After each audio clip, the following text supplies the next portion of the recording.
go to the Alamo Bowl. Colorado. They got some interesting stuff going on over here, including some important players playing in this game. Important first round draft picks potentially playing in this game. Shedeur Sanders, Travis Hunter. You're also going to look at, I believe a lot of the receivers are playing. I know Jimmy Horn hasn't really played recently, but they got a lot of boys over there at Colorado that I believe are going to be playing football. And same goes for BYU, I believe. So if you want to take over that, kind of talk about who's playing, who's not playing for these two teams, that would be awesome.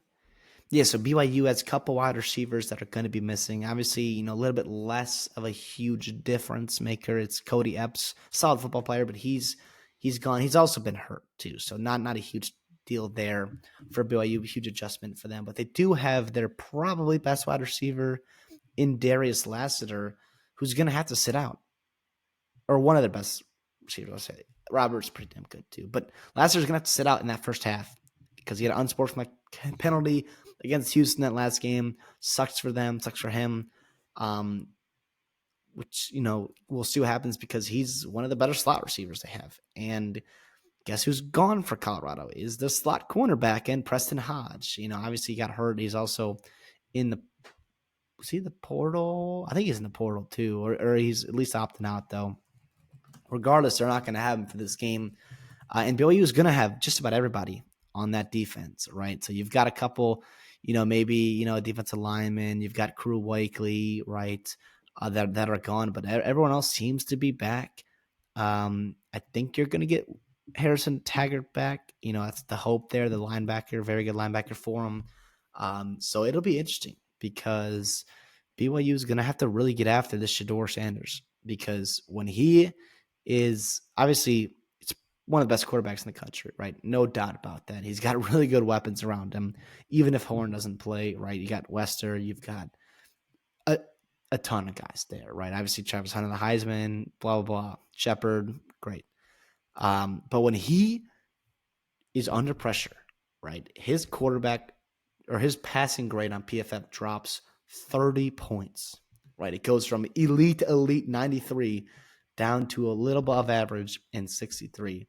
Now, obviously, that's just like all quarterbacks in college and all quarterbacks in the NFL. When they get pressured, worse things happen. And if Colorado's not going to have the right tackle, right, we'll see what happens there. You're going to have to try to get after them because I also do not expect Colorado to run the football. I mean, do you? No, I don't. And I think that they will be able to get after them, right? I mean, BYU, they've made some quarterbacks uncomfortable, all right? Like Kalani Sitake over and over in the offseason, right? As much as people were questioning Jay Hill, that hire is like, he is one of the smartest men that I've ever been around in football, right? He's my guy, all right? You can't convince me otherwise, right? He just kept saying it over and over again, right? Bringing this guy from Weber State, it's like, what are we doing? And he got a bunch of guys on this defense that are playing from Weber State, and you're like, how good can they actually be? And it's like, Jay Hill's done a good job, right? Jay Hill's done a good job. Kind of middle of the road, in terms of actual pressures generated, from this BYU defense, but that doesn't mean that they can't get after Colorado, right? Because we've seen teams be able to do that, right? It's more of like the elite receivers that they've had that have been able to, get early separation that have kind of allowed Colorado to sometimes avoid situations where defensive lines dominate.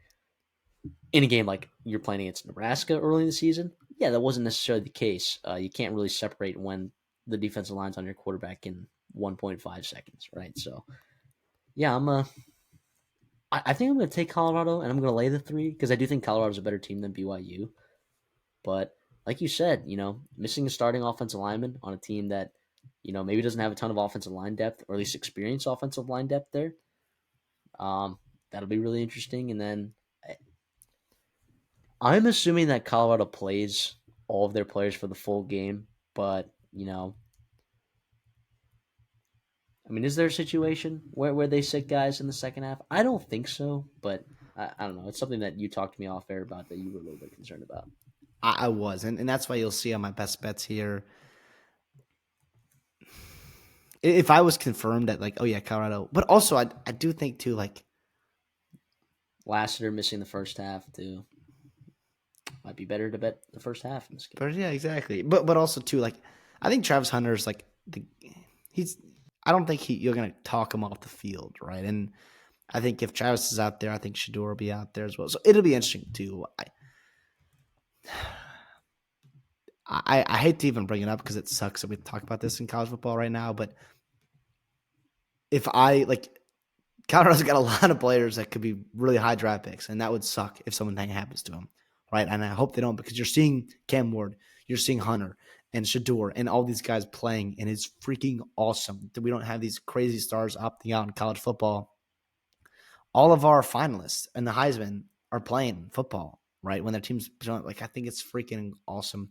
Credit to those guys, those coaching staff. It sounded like they were pretty certain about playing, but it is something that did concern me because they did say they're playing, right? But it wasn't like, oh, they're going to play the whole game. So we'll see what happens, obviously. But real quick, I do want to touch on Colorado getting to the quarterback, right? And Jake Redslaff, he's played okay football.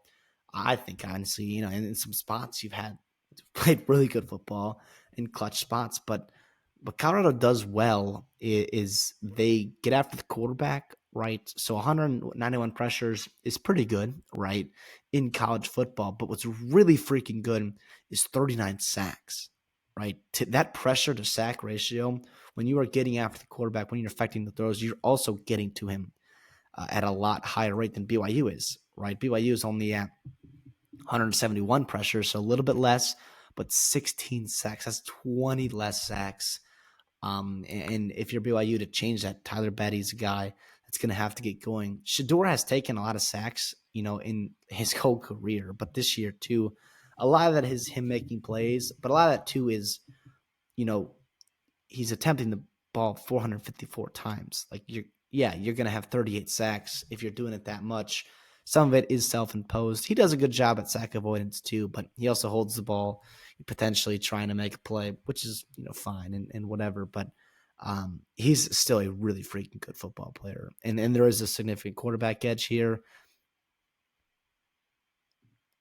But the coaching does concern me, right? And you get a spot here where Sataki and the defense Who's on the hot seat before the season, by the way. Yeah, where you get a spot where they get to halftime and they draw some stuff up, and it could be really nice. But yeah, I'll take Colorado -3 here, and I'll take them to win, obviously, but don't feel great about it. It's also really interesting that this is the Big 12 game. Yeah, so you're watching film. Okay, yeah, you talk about it a little bit, but yeah, it's just I like this because this is two teams that are very what ify. Some things happen, late in the season. Like, I don't know, you don't lose to Kansas, right? Both these teams can be, both of these teams are victims of Kansas, right? Knocking them out of the Big 12 championship, right? So I just think that's funny. So I don't know. I guess you were probably going to mention that, you've probably seen these teams on film before, watching other teams and stuff like that. But I was more so talking about, I just think it's funny that they're playing against each other. A little bit harder to compare film across conferences, but when you've got probably 6 or 7, 5 or at least 5 or 6 common opponents, plus Kansas, who saw something on both these guys, you can watch that and see what goes on. But yeah, I think it's fun, and I'm glad that these players are playing. I'm glad that the Pac-12 is still being represented in the Alamo Bowl like it should be. Yeah, and actually the last Colorado game that we were previewing was the Kansas game, and there were a lot of deleted comments from Colorado fans after I picked Kansas to beat them. But here I go, picking you guys -3. I like you in the spot. So redeem yourself, Colorado. Come on.